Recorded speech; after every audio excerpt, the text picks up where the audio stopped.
I cared for my paralyzed son for 30 years. On his wedding day, I was introduced to his in-laws. She's just a free maid. I simply smiled, placed a diaper in my daughter-in-law's hands and said, "Good luck being the caregiver." Subscribe to the channel for more stories like this, and comment the city you're watching from. I stood in the corner of the church reception hall, watching my son Andrew beam at his new bride Hazel, and I felt something inside me crack. After 30 years of caring for him, 30 years of sleepless nights and sacrificed dreams, this should have been one of the happiest days of my life. Instead, it was becoming the day that would change everything between us forever. The wedding had been beautiful, I'll give them that. Andrew looked handsome in his wheelchair, wearing the navy blue suit I'd helped him pick out 3 months ago. Hazel was radiant in her white dress, her blonde hair perfectly styled, her smile brilliant as she posed for photo after photo. I'd been so proud watching them exchange vows, remembering the scared 3-year-old boy who'd survived that terrible accident and thinking how far he'd come. But then came the reception, and the introductions to Hazel's parents. "Mom, Dad, I'd like you to meet Kathy," Hazel said, her voice sweet as honey as she gestured toward me. "She's been taking care of Andrew all these years." Her father, a tall man with silver hair and an expensive suit, extended his hand with a polite smile. "Ah yes, the caregiver. Nice to meet you." I felt my stomach tighten, but I shook his hand anyway. "Actually, I'm Andrew's mother." Hazel's mother, a woman who'd clearly spent a fortune on plastic surgery, laughed lightly. "Oh, how silly of us. Of course you are. It's just that Hazel described you more as, well, you know how it is with special needs children. The lines get blurred between family and hired help." The words hit me like a physical blow, but I kept my smile fixed in place. I'd learned over the years how to hide my pain, how to swallow the hurt and keep moving forward. After all, Andrew needed me to be strong. "I can see how you might get that impression," I said carefully, my voice steady despite the trembling in my hands. Hazel slipped her arm through Andrew's, her diamond wedding ring catching the light. "Kathy has been absolutely wonderful," she said, her tone patronizing in a way that made my skin crawl. Like a devoted employee, really. Always there, never complaining, never asking for anything in return. Andrew nodded enthusiastically, completely missing the insult in his wife's words. "Mom's been incredible. I don't know what I would have done without her." "Well," Hazel's father said, clapping Andrew on the shoulder, "now that you're married, you won't need to rely on the hired help anymore. Hazel can take over those responsibilities." The hired help. The words echoed in my head as I excused myself and walked toward the bathroom, needing a moment to compose myself. I caught my reflection in the mirror and barely recognized the woman staring back at me. When had I gotten so old? When had the lines around my eyes become so deep? My brown hair, now more gray than anything else, was pulled back in the same simple style I'd worn for years because I'd never had time for anything fancy. At 63, I looked every bit my age, maybe older. The years of lifting Andrew, helping him transfer from bed to wheelchair, staying up all night when he was sick, it had all taken its toll. My back ached constantly, my hands were arthritic from all the physical care I'd provided, and I'd developed high blood pressure from the chronic stress. I splashed cold water on my face and returned to the reception, determined to get through the rest of the evening with dignity intact. But it only got worse. During the dinner, I found myself seated at a table in the back corner, far from the head table where Andrew and Hazel held court. The other guests at my table were distant relatives and family friends who barely acknowledged my presence. I watched as Hazel's parents regaled everyone with stories about their daughter's accomplishments, her college degree, her brief stint at a marketing firm before she'd met Andrew. "She's such a catch," Hazel's mother gushed to anyone who would listen. "Beautiful, intelligent, and so patient with Andrew's condition. Not everyone would take on that kind of responsibility, you know?" I wanted to stand up and scream. I wanted to tell them about the nights I'd held Andrew while he cried from phantom pain in legs he couldn't feel. About the years I'd spent learning everything about spinal cord injuries, becoming an expert in physical therapy, medical equipment, and adaptive technology. About the job offers I'd turned down, the relationships I'd ended, the life I'd put completely on hold so my son could have the best care possible. Instead, I sat quietly and picked at my chicken dinner, watching my son laugh at something his new in-laws said. The final blow came during the cake-cutting ceremony. As Andrew and Hazel posed for photos, Hazel's mother approached me with a sympathetic smile. "You know, dear," she said, her voice low and conspiratorial, "now that Andrew has Hazel, you can finally have a life of your own. You've been so devoted, like the perfect employee. It's time for your retirement." Something cold settled in my chest at those words. Employee. That's all I was to them. That's all I'd ever be. I watched as they fed each other cake, as they danced their first dance with Andrew in his wheelchair and Hazel swaying beside him, as they opened gifts and made plans for their honeymoon. Through it all, I felt myself becoming smaller and smaller, fading into the background like furniture nobody notices anymore. As the evening wound down and guests began to leave, I approached the happy couple to say goodbye. Andrew hugged me warmly, but there was something different in his embrace, a distance that hadn't been there before. "Thanks for everything, Mom," he said, but his eyes were already looking past me toward his new life. Hazel smiled that perfect smile and gave me a brief hug. "We'll call you soon," she said, though something in her tone suggested that call might be a long time coming. I reached into my purse and pulled out a small gift I'd wrapped that morning. It was a pack of adult diapers, the expensive kind Andrew sometimes needed during the night when his bladder control wasn't perfect. I'd been buying them for him for 25 years. "Congratulations," I said, placing the package in Hazel's manicured hands. "Good luck as his caregiver." The smile faltered on her face as she realized what she was holding, but I was already turning away. I didn't wait to see her reaction or hear Andrew's response. I simply walked out of that reception hall with my head held high, even as my heart was breaking into 1,000 pieces. The drive home was quiet except for the sound of my own breathing, and the occasional sniffle I couldn't suppress. 30 years. 30 years of my life devoted entirely to one person, and this was how it ended. Not with gratitude or recognition, but with being dismissed as hired help who was no longer needed. As I pulled into my driveway, I made a decision that would change all of our lives forever. That night, I sat in my small kitchen with a cup of tea growing cold in my hands, and let myself remember everything I'd tried so hard to forget. The weight of 30 years pressed down on me like a physical thing, making it hard to breathe. Andrew had been 3 years old when the accident happened. A drunk driver ran a red light and slammed into our car while I was taking him to daycare. I walked away with minor cuts and bruises. Andrew's spine was severed at the 4th lumbar vertebra. The doctors told me he'd never walk again, never have feeling below his waist, and would need constant care for the rest of his life. His father, my then-husband David, couldn't handle it.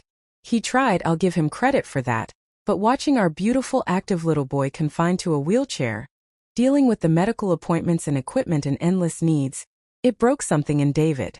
6 months after the accident, he moved out. The divorce was final by Andrew's 4th birthday. "I can't do this, Kathy," he'd said the night he packed his bags. "I look at him and all I see is everything he'll never be able to do. It's killing me." So it was just me and Andrew, facing a future that seemed impossible to navigate.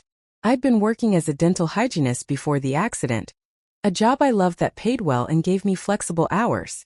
But caring for Andrew meant I could no longer work full-time. The frequent doctor appointments, physical therapy sessions, and medical emergencies made it impossible to maintain a regular schedule. I switched to part-time work, then eventually had to quit altogether when Andrew was 8 and his needs became too complex. The early years were the hardest. Learning to catheterize my own son, dealing with pressure sores, managing his bowel program, transferring him in and out of his wheelchair dozens of times a day. My back started hurting when Andrew was 5, but I ignored it. By the time he was 10, I needed prescription pain medication just to get through the day. I gave up dating when Andrew was 7. I tried to maintain a relationship with a man named Robert, someone I'd met at the grocery store who seemed genuinely interested in me despite my complicated situation. But every time we made plans, Andrew would have a medical crisis or simply need me in a way that made leaving impossible. Robert was patient at first, understanding even, but after 6 months of canceled dates and interrupted dinners, he gently suggested we should just be friends. "I can see how much Andrew needs you," he said. "I just don't think there's room in your life for anything else." He was right. There wasn't. When Andrew was 12, my mother died of a heart attack. I'd been her primary caregiver too, for the last 3 years of her life, juggling her needs with Andrew's until I felt like I was drowning. The day of her funeral, Andrew had a urinary tract infection that spiked his fever to 103 degrees.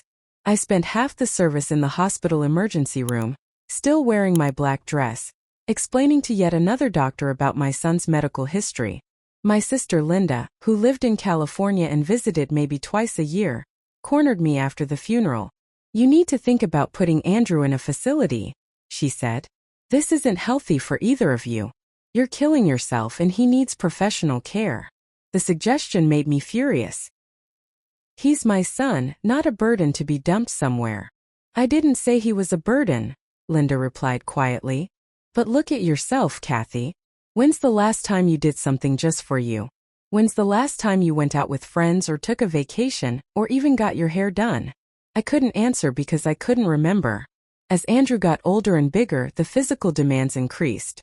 By the time he was 16, he weighed 160 pounds of dead weight that I had to lift and transfer multiple times every day.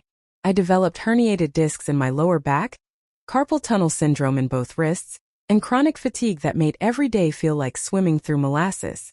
But Andrew was thriving. Despite his disability, he was intelligent and funny, excelling in school and making friends. He learned to drive with hand controls when he turned 16, giving him independence I'd only dreamed of. He graduated high school with honors and went on to college, earning a degree in computer programming. I was so proud of him, so grateful that my sacrifices had helped him become a successful, confident man.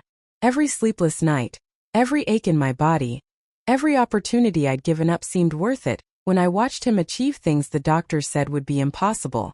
When Andrew was 25, he got his first real job at a tech company. For the first time in over 2 decades, I allowed myself to think about what I might want to do with my life. I was 55 then, not too old to start over, maybe go back to dental hygiene or find some other career. But then Andrew moved back home after a year of independent living. He'd been struggling with depression, he said, finding it hard to manage everything on his own. His apartment wasn't fully accessible, and he'd had a few falls trying to transfer into his shower. He needed my help just temporarily until he could figure things out. Temporarily turned into 8 years. During that time, I watched my friends retire, travel, spoil their grandchildren.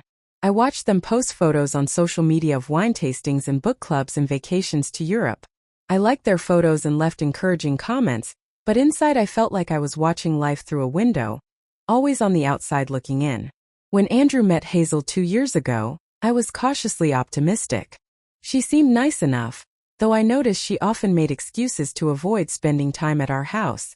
When they got engaged after just 8 months of dating, I was surprised but happy for him. Finally, I thought he'd found someone who could love him completely. But as their relationship progressed, I started noticing changes in Andrew's attitude toward me. Comments about how I was overprotective and needed to let him be independent. Complaints that I was hovering when I helped with his daily care routines. Suggestions that I should get my own life instead of focusing so much on his. The comments hurt, but I tried to understand. He was in love, wanting to prove to his fiancée that he was capable of being a husband. If that meant pushing me aside a little, I could handle it. What I couldn't handle was the conversation I'd overheard 3 months ago. I'd come home early from grocery shopping and heard Andrew and Hazel talking in the living room. I wasn't trying to eavesdrop, but their voices carried, and what I heard made me freeze in the hallway. "She's never going to give us space if she keeps living here," Hazel was saying. "It's weird, Andrew. You're 33 years old and your mother still does everything for you. How are we supposed to start our own life together?" "I know," Andrew replied, and the defeat in his voice cut me to the bone. "But she's sacrificed so much for me. I can't just kick her out."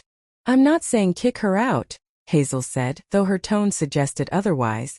"But there are nice assisted living facilities for people her age. She could make friends, have activities. It would be better for everyone." Assisted living. At 63, they wanted to put me in assisted living like I was some elderly parent who couldn't take care of herself.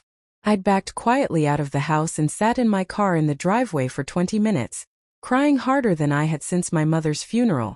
That night, lying in bed staring at the ceiling, I realized something that should have been obvious years ago.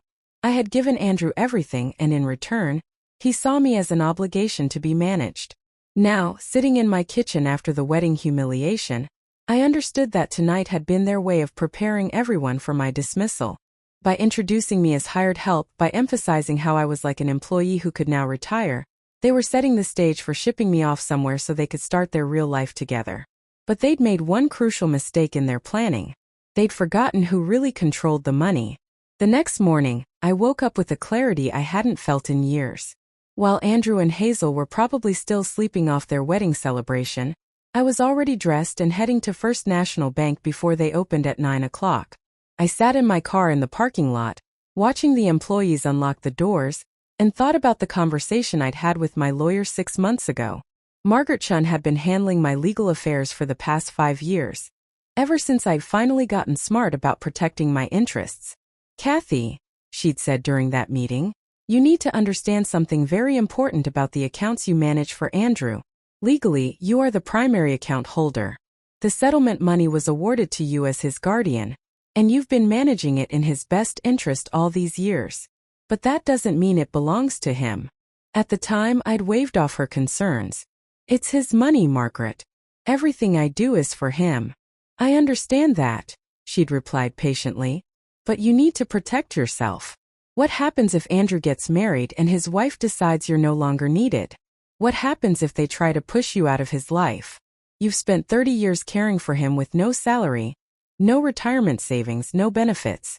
That money represents your life's work too." I thought she was being paranoid then. Now I realized she'd been preparing me for exactly this moment. The bank manager, Mr. Stevens, greeted me warmly when I walked in. I'd been banking there for 15 years and he knew me well. "Mrs. Morrison, how was the wedding?"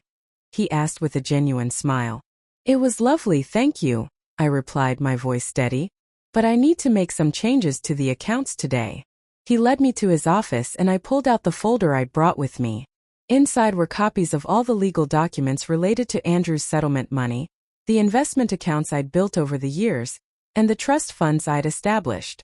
"I need to freeze all accounts associated with Andrew Morrison," I said simply.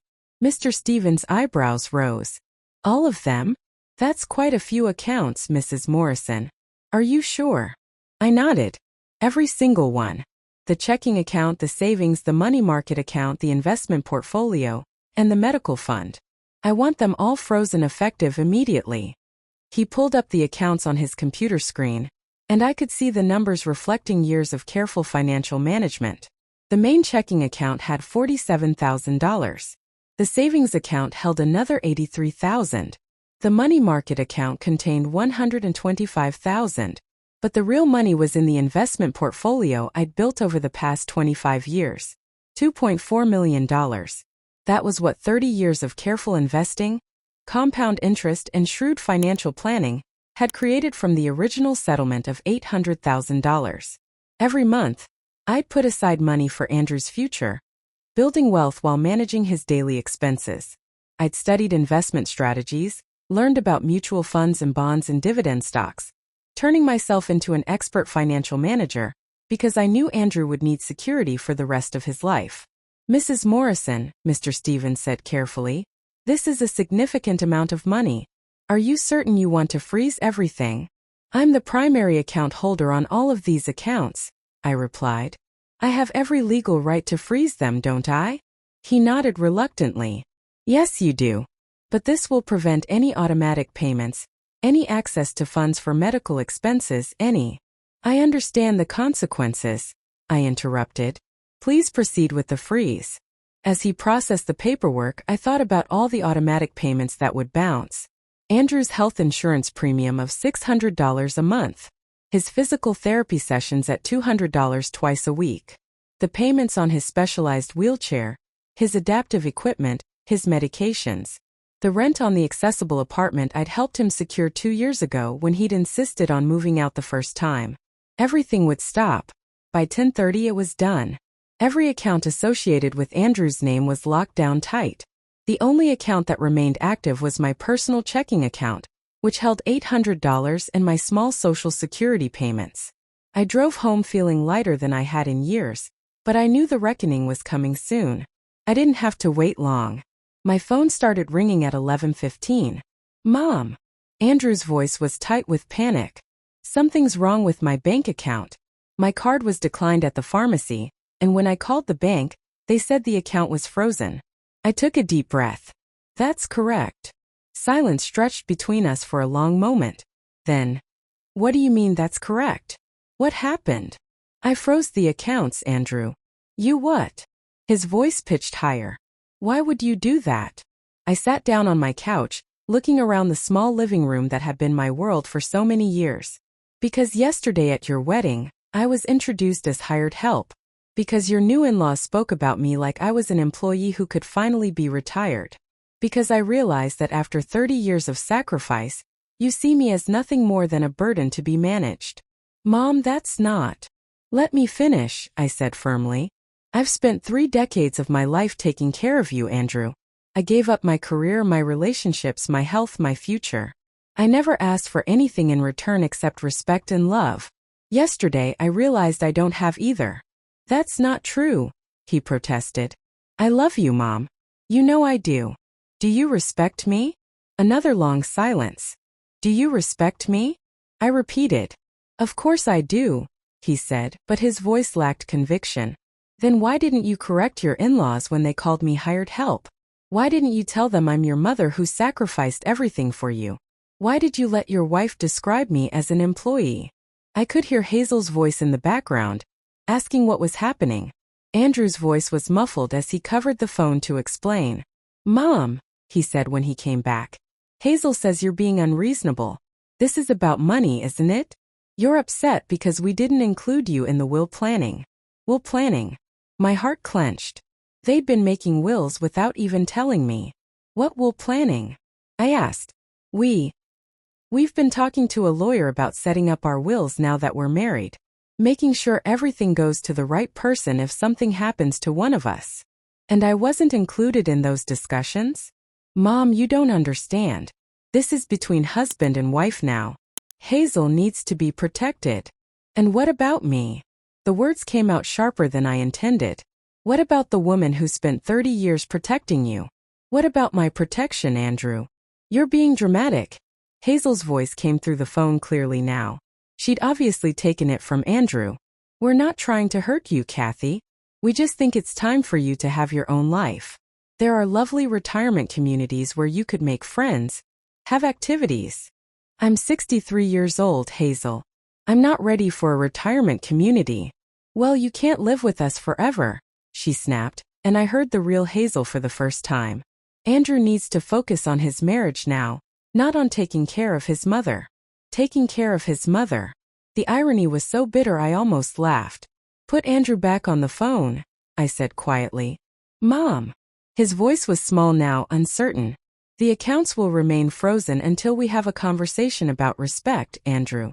About 30 years of sacrifice that you seem to have forgotten. About the fact that I'm your mother, not your employee. But Mom, I have bills to pay. Medical expenses. The insurance premium is due tomorrow. Then you'd better figure out how you're going to pay them, I said. Because the woman you dismissed as hired help is no longer working for free. I hung up the phone and turned it off, knowing they'd keep calling. For the first time in 30 years, I had their complete attention. Now they were about to learn exactly what I'd been worth all along.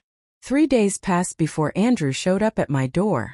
3 days during which my phone had rung constantly, my mailbox filled with increasingly desperate messages, and according to my neighbor Mrs. Patterson, Hazel had driven by my house at least 6 times. When I opened the door, Andrew looked terrible. His eyes were red-rimmed, his hair unwashed, and he was wearing the same clothes I'd seen him in 2 days ago when he and Hazel had pounded on my door at 11 at night, demanding I stop this nonsense. Mom, he said, his voice hoarse, we need to talk. I stepped aside to let him in, noticing how he struggled to maneuver his wheelchair through the doorway.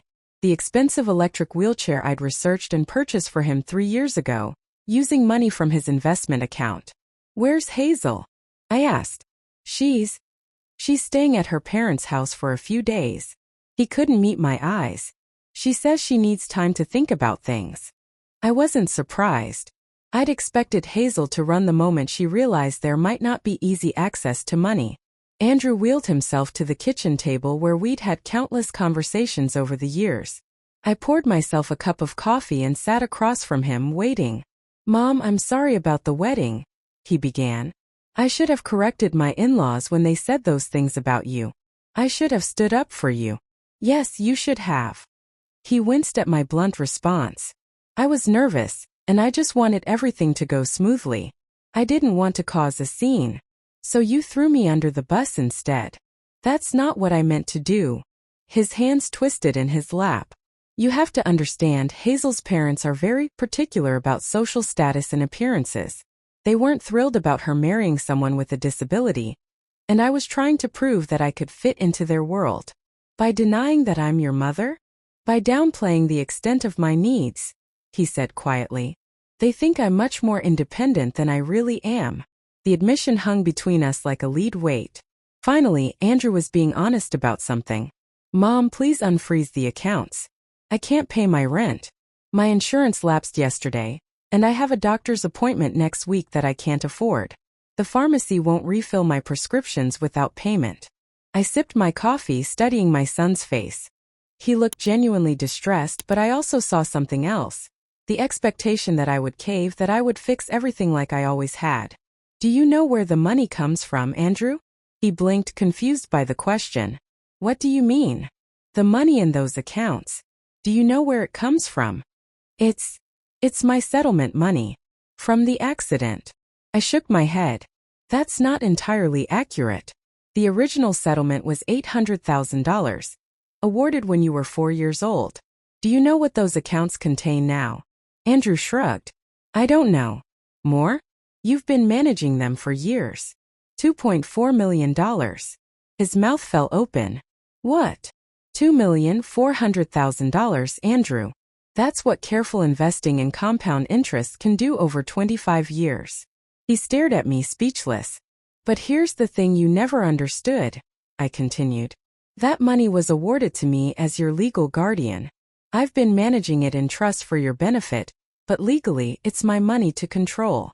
But it's for my care. For my future." "Yes, it is. And for 30 years I've used it wisely. Not just the settlement money, but my own earnings too, before I had to quit working to care for you full-time. Do you know what I earned as a dental hygienist before the accident?" Andrew shook his head. $45,000 a year. Over 30 years, even accounting for raises and inflation, that's well over $1 million in lost income. Money I gave up to take care of you. I walked to my filing cabinet and pulled out a folder I prepared years ago but never shown him. Inside were meticulous records of every expense I'd paid on his behalf, every investment I'd made, every financial decision that had shaped his life. "Your wheelchair cost $28,000. Your modified van cost $67,000. The accessibility modifications to this house cost $32,000. Your medical expenses over the years, the parts not covered by insurance, total over $400,000. Andrew's face had gone pale as I recited the numbers. "Your education, including the special tutoring you needed and the adaptive technology, cost $93,000. The physical therapy, occupational therapy, and medical equipment over 30 years comes to over $600,000. I set the folder in front of him. "This doesn't include food, clothing, utilities, or the 1,000 other expenses involved in raising a child. And it certainly doesn't include the cost of my own medical care, the back surgeries and physical therapy I've needed because of lifting and caring for you." Andrew picked up the folder with trembling hands, flipping through page after page of receipts, investment statements, and expense records. "I never knew," he whispered. "You never asked. In 30 years, Andrew, you never once asked how we could afford everything. You never wondered where the money came from for your medical care, your equipment, your independence. You just assumed it would always be there. I thought the settlement covered everything." The settlement was a start. But $800,000 doesn't last 30 years when you're managing a complex medical condition. What made it last was my financial planning, my investment strategy, my careful budgeting of every single dollar. I stood up and walked to the window, looking out at the small garden I'd never had time to properly tend. "Every month, I put aside money for your future. I studied financial markets, learned about investment strategies, researched mutual funds and bonds. I turned myself into an expert money manager because I knew you'd need security for life." When I turned back to him, Andrew was crying. While other mothers were getting their nails done or having lunch with friends, I was reading investment newsletters and calculating compound interest. While other women my age were dating or traveling or building careers, I was building your future. Mom, I'm so sorry. I never realized. There's more. I sat back down, my voice steady despite the emotion in my chest. 3 months ago, I overheard you and Hazel talking about putting me in assisted living. You said I was making it hard for you to be independent, that I needed to get my own life. Andrew's face crumpled. We were just talking. We didn't mean. You meant every word. And yesterday, when Hazel's parents suggested I could finally retire from being your employee, you didn't correct them because that's exactly how you see me. As hired help who's no longer needed. That's not true. Then explain to me why you never told Hazel about the money I've managed for you. Why she thinks you're financially independent when you've never had a job that paid more than $30,000 a year. Why she married you believing you were wealthy when the truth is, I'm the one who's been supporting your lifestyle all these years. Andrew's mouth opened and closed like a fish out of water. She doesn't know, does she? I pressed. She thinks you have money of your own. She thinks you're a catch because you seem financially secure. What's going to happen when she finds out that without me managing your finances, you can't even pay your rent? The silence that followed was answer enough. She's going to leave you, I said gently. Because she didn't marry you, Andrew. She married the lifestyle I created for you. Andrew buried his face in his hands, his shoulders shaking with sobs. For the first time in years, I felt genuine sympathy for my son. But I also felt something else. A strange sense of freedom. The accounts will remain frozen until you can show me genuine respect and appreciation for what I've done, I said. Until you can acknowledge that I'm not your employee, but your mother who sacrificed everything for your future. What do you want me to do? He asked desperately. I looked at him, this man I devoted my life to, and realized I finally knew the answer. I want you to grow up. 2 weeks passed, and I watched Andrew's carefully constructed world crumble piece by piece. The first crack appeared when his health insurance was canceled for non-payment. Andrew called me in a panic, his voice high and strained. Mom, they canceled my coverage. My medication alone costs $800 a month without insurance. What am I supposed to do? I was sitting in my garden, finally having time to tend to the tomatoes I planted years ago, but never had time to care for properly. The afternoon sun felt warm on my face, and for the first time in decades, I felt truly peaceful. I suppose you'll need to figure that out, I said calmly. But I can't afford it. You know I can't afford it. Then perhaps you should have thought about that before you decided I was expendable. The second crack came when his rent check bounced. His landlord, Mr. Peterson, was understanding at first, but when the replacement check bounced too, Andrew received an eviction notice. He showed up at my door that evening, the legal notice clutched in his shaking hands. Mom, please. I'll be homeless. Where am I supposed to go? I looked at my son, really looked at him, and saw something I'd never seen before. Genuine fear. For 30 years he'd lived with the security of knowing I would always fix everything, always make sure he was taken care of. Now, faced with the reality of his actual situation, he was terrified. You could move back in here, I said quietly. Hope flashed in his eyes. Really? Under certain conditions. The hope dimmed. What conditions? First, you pay rent. $300 a month, which is far below market rate for a room in an accessible home. But Mom, I don't have $300. Then you'll need to get a job that pays enough to cover your basic living expenses. You know I can't work full-time with my medical needs. You can work part-time. You've been doing freelance computer programming for years. You could expand that into a real business if you applied yourself. Andrew shifted uncomfortably in his wheelchair. What else? Second, you take responsibility for your own daily care. I'm not your caregiver anymore, Andrew. I'm your mother, and there's a difference. What does that mean? It means you handle your own catheter care, your own bowel program, your own transfers. It means you do your own laundry, clean your own room, and contribute to household chores to the extent you're able. His face paled. But what if I need help? What if something goes wrong? Then you call a professional caregiver and pay them. Or you ask nicely for help from someone who loves you, understanding that they have every right to say no. Andrew was quiet for a long moment. And third, you acknowledge publicly what I've done for you. You call your in-laws and correct their impression of me. You tell them I'm not hired help, that I'm your mother who sacrificed her entire adult life for your care. Mom, I can't do that. Hazel would. Hazel left you the moment she realized the money might not be as accessible as she thought, I interrupted. She's been staying at her parents' house for 2 weeks, Andrew. When's the last time she even called you? The pain that crossed his face told me everything I needed to know. She said she needed time to process everything, he whispered. What she needed was time to figure out if you were worth staying with now that she knows the truth about your finances. Over the next few days, the full extent of Andrew's helplessness became clear. Without me managing every aspect of his life, he was drowning. He'd never learned to budget money, never developed the skills to manage his own medical care, never built the independence that most people with disabilities achieve. I'd enabled his dependence by doing everything for him, and now we were both paying the price.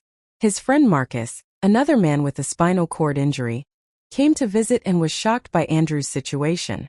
Dude, you never learned to cath yourself? Marcus asked incredulously. I've been doing my own program since I was 16.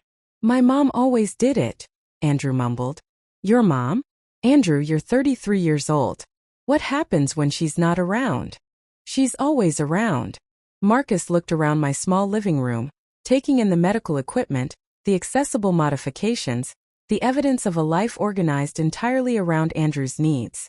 This isn't healthy, man, he said finally. You need to learn to take care of yourself. Easy for you to say. You don't have my level of injury. I have the exact same level of injury as you, Marcus replied sharply. T12 complete, right? I know because we met at the rehab center when we were kids. The difference is my parents made me learn independence. After Marcus left, Andrew sat in the living room staring at nothing. I could see him finally beginning to understand the scope of what I'd been doing for him all these years. Meanwhile, Hazel's true nature was revealing itself. She came by the house once, 3 weeks after the wedding, driving her father's Mercedes. She didn't even get out of the car, just honked the horn until Andrew wheeled himself outside. I watched from the kitchen window as they had what appeared to be an increasingly heated conversation. Hazel's gestures were sharp and angry, while Andrew kept reaching toward her, pleading. When she drove away, Andrew sat in the driveway for 20 minutes before coming back inside. She wants a divorce, he said, his voice hollow. I felt a stab of pain for him despite everything. I'm sorry. She says I misrepresented myself, that I let her believe I was financially independent, when really I'm just dependent. The word hung in the air between us. She's right, he continued. I am dependent. I've been dependent my whole life. And I never even realized it because you made it so easy. That night I heard Andrew on the phone with someone, his voice carrying through the thin walls of our small house. I don't know what to do, he was saying. She's right to leave me. I'm 33 years old and I can't even take care of myself. I've never paid a bill, never managed my own medical care, never had to worry about money because Mom always handled everything. There was a pause then. No, I can't ask her to unfreeze the accounts. Not after what I put her through. She sacrificed everything for me, and I treated her like she was disposable. Another pause. I know I need to grow up. I just don't know how. The next morning, Andrew appeared in the kitchen earlier than usual. I was making coffee, enjoying the quiet routine I'd developed over the past few weeks. Mom, he said hesitantly, I've been thinking about what you said, about the conditions for moving back in. I turned to look at him, noting the dark circles under his eyes, the defeated slope of his shoulders. I want to try, he said. I want to learn to take care of myself. I want to pay rent and be responsible for my own needs. I want to be someone you can be proud of instead of someone who just takes. For the first time in weeks, I felt a flutter of hope. It won't be easy, I warned him. Learning independence at 33 is much harder than learning it at 18. I know, but I have to try, because the alternative is losing you forever and I can't handle that. I studied his face, looking for the manipulation I'd grown accustomed to, the expectation that I would simply give in and make everything easy again. But what I saw instead was something I'd rarely seen from Andrew: genuine humility. "There's something else," he said quietly. "I called Hazel's parents yesterday." My eyebrows rose. "I told them the truth. About you, about everything you've done for me. About how wrong I was to let them treat you like hired help." He took a shaky breath. "I told them that you're the strongest, most sacrificial person I've ever known, and that I'm ashamed of how I let you be treated." I felt tears prick at my eyes. What did they say? They hung up on me. But I needed to say it anyway. We stood there in the kitchen, the morning light streaming through the windows, and for the first time in years, I felt like I was looking at my son instead of my patient. But I also knew that words were easy. The real test would come when he had to back them up with actions. 6 months later, I stood on the deck of a small beach house in Outer Banks, North Carolina, watching the sunrise paint the ocean in shades of gold and pink. The salt air filled my lungs, and for the first time in 30 years, I was completely alone by choice. The house was mine. I'd bought it with money from Andrew's investment account, money that I'd legally transferred to myself after consulting with Margaret Chen about the decades of unpaid caregiving I'd provided. The settlement had been substantial, but so had my sacrifices. "You're entitled to reasonable compensation for 30 years of full-time caregiving," Margaret had explained. "At current rates for live-in medical care, that amounts to approximately $1.2 million. I'd taken exactly that amount, leaving Andrew with the remaining $1.2 million in a carefully structured trust that would provide for his needs without enabling his dependence.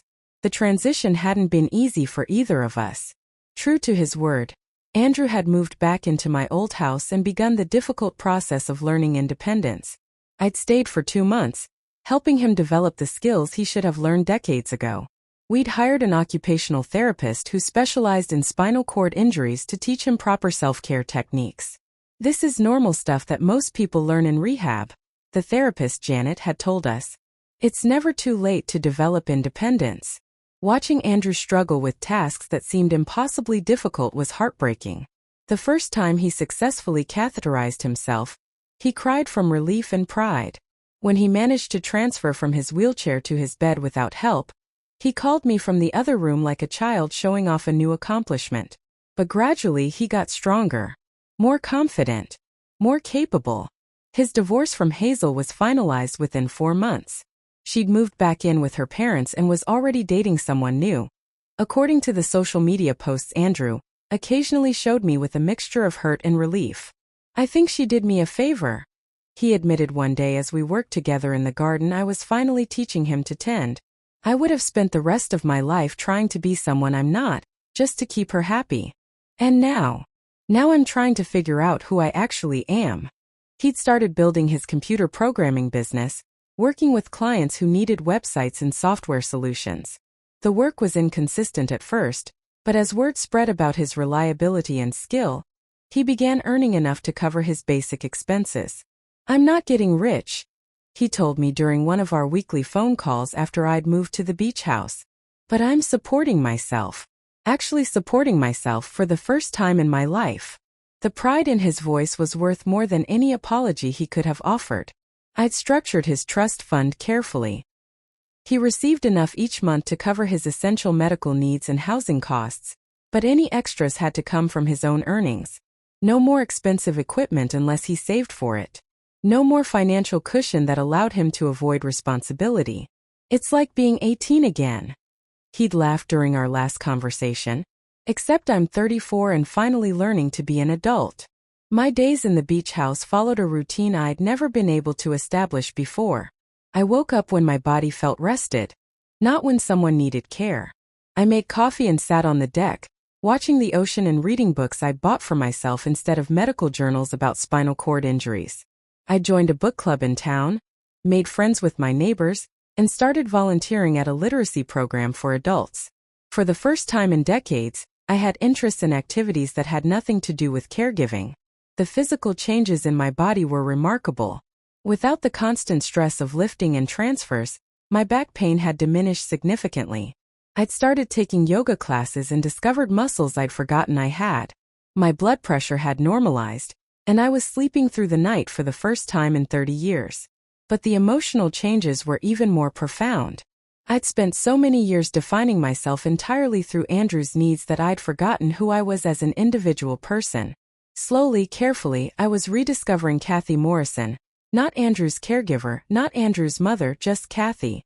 I'd even started dating, something I'd thought was impossible at 63. Robert was a widower I'd met at the book club, a retired teacher whose wife had died of cancer 3 years earlier. We took long walks on the beach, cooked dinner together, and talked about books and travel and all the things I'd never had time for before. "You're different from most women I meet," he told me on our third date. "You have this incredible strength, like you've been through something that tested you and came out tougher." If only he knew. Andrew visited once a month. Driving the 4 hours from our old town in the modified van I'd helped him buy years ago. These visits were different from our old relationship. He was a guest in my space now, not the center of my universe.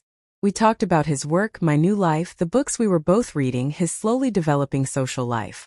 "I joined a disability support group," he told me during his last visit. "There are other people there who became disabled as children, and hearing their stories, Mom, I realize how much you protected me from." "That was my job." "No, it wasn't. Your job was to raise me to be independent, and I fought you every time you tried. I wanted to be taken care of forever." We were sitting on the deck watching dolphins play in the surf, something I'd never had time to appreciate before. "Marcus was right," Andrew continued. "I should have learned independence years ago. I should have pushed myself harder instead of letting you do everything for me." "I should have pushed you harder too," I admitted. "I was so afraid of you being hurt or struggling that I prevented you from growing up." "We both made mistakes." "Yes, we did. But we'd also both learned from them." The biggest surprise came 7 months after I'd moved to the beach house. Andrew called me on a Tuesday evening, his voice excited in a way I hadn't heard since he was a child. "Mom, I want you to meet someone." "Someone?" "Her name is Lisa. She's in my support group. She has spina bifida, and she's the most independent person I've ever met. She lives alone, works full-time as a social worker, drives, travels. She's amazing." The joy in his voice was infectious. "She sounds wonderful. I want to bring her when I visit next month if that's okay. I want her to meet the woman who raised me. Not the woman who took care of him. The woman who raised him. I'd love to meet her." After we hung up, I sat on my deck as the sun set over the ocean, thinking about the journey that had brought me to this moment. The humiliation at Andrew's wedding had been the catalyst, but the real change had come from finally recognizing my own worth. For 30 years I'd given everything to one person, believing that sacrifice was the same as love. I'd enabled dependence instead of fostering growth, and in the process I'd lost myself completely. But now at 64, I was finally living the life I'd postponed for 3 decades. I had my own home, my own interests, my own relationships.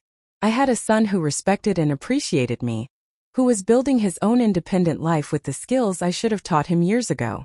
Most importantly, I had learned the difference between being needed and being valued. For years, Andrew had needed me, but he hadn't valued me. Now he valued me but didn't need me, and that was exactly as it should be. As the stars appeared over the ocean, I raised my glass of wine in a silent toast. To second chances. To hard-won wisdom. To the courage it takes to reclaim your own life. And to the understanding that sometimes the greatest gift you can give someone is to stop giving them everything they want and start giving them what they need to grow. The waves rolled endlessly toward shore, and I was finally free to simply enjoy their rhythm without worrying about anyone but myself. It was the most beautiful sound I'd ever heard.